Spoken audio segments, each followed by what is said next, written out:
शुरू। आज हमारे साथ भजन सम्राट संदीप जी जो मेरठ से आए हुए हैं कार्यक्रम में। मैं जानना चाहूँगा जो आज ताजमहल का अवलोकन किया, उन्होंने दृश्य देखे बड़ी देर से और बड़े कौतूहल और बड़े विस्मयकारी दृश्य देखे, तो मैं जानना चाहूँगा कि जो लोग कहते हैं कि ये तेजो महल है, कुछ ऐसा आपको लगा कि ये तेजो महल है या इन्हें मुस्लिमों ने या विधर्मियों ने इस पर कब्जा किया और इसको मंदिर को बना के ताजमहल बनाया, ऐसा कुछ लगता है आपको? सभी को सादर नमस्ते।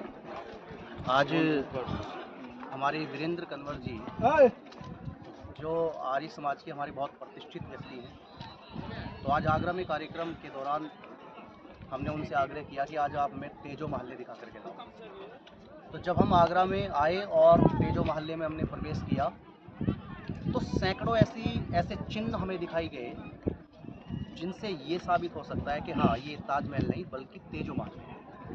और हमारे शास्त्रों में भी कई जगह मिलती हैं चीज़ें, कई जगह प्रमाण मिलते हैं कि ये ताजमहल है ही नहीं। भाई कैसे बन सकता है? ये जो लोग दावा करते हैं कि हमने बनवा दिया, हमने कुतुब मीनार बनाई, हमने लाल किला बनाया, हमने ताजमहल बना दिया, भाई जिन्होंने आज तक अपनी दाढ़ी नहीं बनाई उन्होंने ताजमहल कैसे बना दिया? बहुत बढ़िया। सबसे बड़ी बात तो ये है। तो आप इस कैमरे के माध्यम से, इस न्यूज़ के माध्यम से मैं आप सभी को बता देना चाहता हूँ कि सच्चाई से अवगत हों आप लोग, शास्त्रों को पढ़ें, यहाँ आए, चिन्हों को देखें, जिससे कि आपको ये पता चलेगा कि वास्तव में ही तेजो महल है। और जो यहाँ आकर के जितने हमारे सनातनी लोग हैं, हमारे सत्य सनातन धर्म से जितने भी लोग जुड़े हुए हैं, जब वो यहाँ आते हैं तो मन गदगद हो जाता है। और आत्मीय का जैसे एक संबंध होता है ना किसी चीज़ से, जैसे हम अपने किसी प्राचीन मंदिर को देख करके आनंद में हो जाते हैं, भर जाते हैं, वैसे ही कन्वर साहब यहाँ करके मुझे ऐसा लगा कि बिल्कुल जैसे अपने कई जगह कमल के निशान है, कई जगह ओम के निशान है, कमल के निशान है ना, हमारे जो प्राचीन चिन्ह हैं वो यहाँ बने हुए हैं। तो सीधा स्पष्ट है भाई साहब, इसमें कोई तोड़ मरोड़ करने वाली बात नहीं है। 110% प्राचीन मंदिर है, इस पे कोई भी संदेह किसी को होना चाहिए नहीं। सरकार को ध्यान देना चाहिए और सरकार को इसके ऊपर ध्यान देना चाहिए कि हमारा तेजो महल्ले है उसको बिल्कुल स्पष्ट किया जाए, ताकि सनातनियों के लिए, अगर ये तेजो महल्ले घोषित होता है तो हम सनातनियों के लिए बहुत बड़ी ये जीत हो सकती है। तो मैं कन्वर साहब का बहुत बहुत धन्यवाद करना चाहता हूँ कि आपने अपने कीमती समय में से आप हमें लेकर के यहाँ आए और तेजो महल्ले के अद्भुत दर्शन हमें कराए, तो आनंद से हम लोग भर गए हैं। मैं कन्वर साहब का पुनः धन्यवाद करना चाहता हूँ। हमारे बीच में आर्य जगत के प्रसिद्ध भजनों उपदेशक हमारे आदरणीय आचार्य वीरेंद्र शास्त्री जी। आचार्य जी, मैं आपसे पूछना चाहता हूँ कि आपको यहाँ आकर के कैसा लगा, और आप यहाँ पहली बार आए हैं या दूसरी बार आए हैं? आप अपना अनुभव सबसे शेयर करें। आचार्य संदीप जी, मैं तीसरी बार आया हूँ।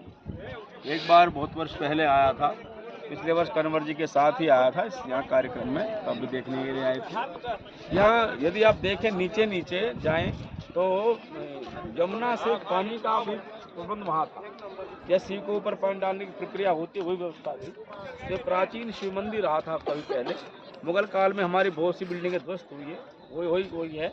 उन्होंने ऊपर के वस्तुओं को लिया है, गुम्बद टाइप बना दिया है, तो नीचे से वो मंदिर जैसी हैं, अभी बंद है, अंदर से जा नहीं सकते लोग। जब कभी खुलेगा और अन्वेषण होगा तो निश्चित रूप से, जो बहुत इतिहासकारों ने इस बात को लिखा है, पीएन ओक ने भी इसमें एक पुस्तक लिखी है कि ये तेजो महल, उन्होंने बड़े प्रमाण दिए हैं। और इतनी हिस्टोरिकल बिल्डिंग हमारे बहुत सी हैं, तो यहाँ आकर के ऐसा लगता है कि अपने प्राचीन एक धर्म स्तर पर हम उपस्थित हुए हैं। ऊपर का कुछ भी आवरण रहा हो, पर भीतर से निश्चित रूप से एक प्राचीन संस्कृति केंद्र रहा है और शिव का बहुत बड़ा प्राचीन मंदिर रहा है, ऐसा प्रतीत होता है। भविष्य में कभी ऐसी स्थिति हो कि पुनः कोई सरकार कहते हैं कि ये बनाना जानते तो जहाँ से आए अफगानिस्तान में इन्होंने बाथरूम तक नहीं बनाए इन्होंने अपने। देखो अभी अफगानिस्तान या जहाँ गजनी है या जहाँ से वो लोग आए थे वहाँ कोई बिल्डिंग नहीं है, आज तक कोई बिल्डिंग खड़ी नहीं हुई। तो यहाँ कोई ये जो कुतुब मीनार, ये प्राचीन सूर्य की एक लंबी ललाट थी, जहाँ से बहुत सारा एक प्रकार से खगोलीय वहाँ से दर्शकों का दर्शन होता था। ये बड़े हमारे राजाओं ने बनवाया है, जैसे ये अनंगपाल तोमर ने महल बनवाया, लाल किला, जो तोमर राजवंश के राजा हुए, जिनको तोमरों का पूरा क्षेत्र ये राजा जय सिंह का बना हुआ। तो ये इस प्रकार से सारी बिल्डिंगें जो है, आचार्य जी, मुगलों के नाम पे विदेशों के अंदर एक शौचालय तक नहीं है, आज भी भारत में नाम चल रहा है। तो ये हमारी अपनी कमियां हैं, सरकारों को अपना देखना चाहिए। और धीरे धीरे जो वैदिक संस्कृति, सनातन संस्कृति है, उसका धीरे धीरे उद्भव होगा तो निश्चित रूप से सारी बातें निकल के आएंगी। दूसरी बात मुझे आचार्य जी ऐसा लगता है कि हमारी वैदिक संस्कृति में जितने भी शिल्पकार हुए हैं वो अद्भुत शिल्पकार हुए हैं, जिन्होंने बहुत बड़ी बड़ी इमारतें बनाई हैं। शिल्पकार सारे भारत में ही हुए हैं। सारे भारत में हुए हैं। भारत की बिल्डिंगों का कोई मुकाबला नहीं। तो मुझे ऐसा लगता है आचार्य जी कि केवल मुगलों ने दाढ़ी बढ़ाने से के अलावा कुछ नहीं बनाया इस दुनिया के। नहीं, इस्लाम का ये है ना कि इस्लामिक करानो सब चीज़ों का, तो उन्होंने उसके ओर भी ध्यान दिया है। सब इस्लाम के जितने शासक हुए उन्होंने बिल्डिंगों का वो अब थोड़ा स्ट्रक्चर बदलने का प्रयास तो किया है, जिससे वो भूल भलैया हो जाए, इतिहास हमारा समझ में ना आए। कुल मिलाकर हमारे इतिहास के साथ में छेड़छाड़ की गई है। पूर्णतया इतिहास तो पूरा बदल दिया गया। बहुत बहुत धन्यवाद आचार्य जी। तो जो आप सुन आपने रहे थे आचार्य वीरेंद्र शास्त्री जी को, जो कि आर्य जगत के बहुत प्रसिद्ध उपदेशक हैं, और इस कार्यक्रम के दौरान आप यहाँ आए हैं। आचार्य जी, हम आपका बहुत बहुत स्वागत करते हैं, और आप भी दर्शकों से निवेदन करता हूँ कि इस वीडियो को ज़्यादा से ज़्यादा शेयर करें और सच्चाई से अवगत हो। जय हिंद, जय भारत।